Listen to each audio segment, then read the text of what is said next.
Освен рингишпилот на Луна паркот во круг се вртат надлежните кој издал дозвола, а кој треба да ја контролира работата на Зимзоленд.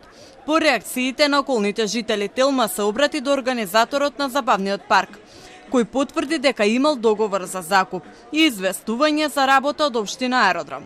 Но оттаму негираат за одговорност.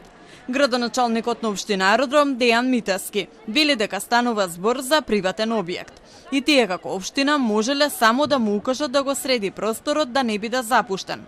Додека за дозвола за поставување на опрема посочија дека надлежен град Скопје. Од градот пак за Телма вела дека тие нема дадено дозвола, бидејќи тоа е надлежност на општината Аеродром.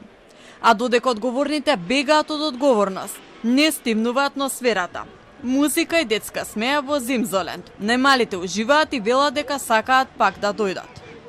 Јас во Зимзоленд си поминав многу убаво и лани бев си поминав прекрасно, но мене најубаво ми беше, сакав да се лизгаме, сакав да испробаме многу други работи, но не успеавме сите да ги испробаме и се надевам дека другиот пат кога ќе дојдеме ќе ги испробаме сите.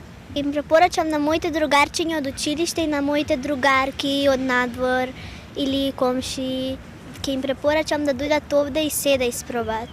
Се возев со другарка ми на едни како патки, сакавме на чедрчињата, ама не ни дадоа, се возевме на мал рингишпил и вадевме мечиња. Да? Дали сакаш повторно да дојдеш овде? Да. Но додека децата си играат и се забавуваат, за нивните родители паркингот е голем проблем. Во околината на Зимзоленд се создава вистински сообраќаен хаос.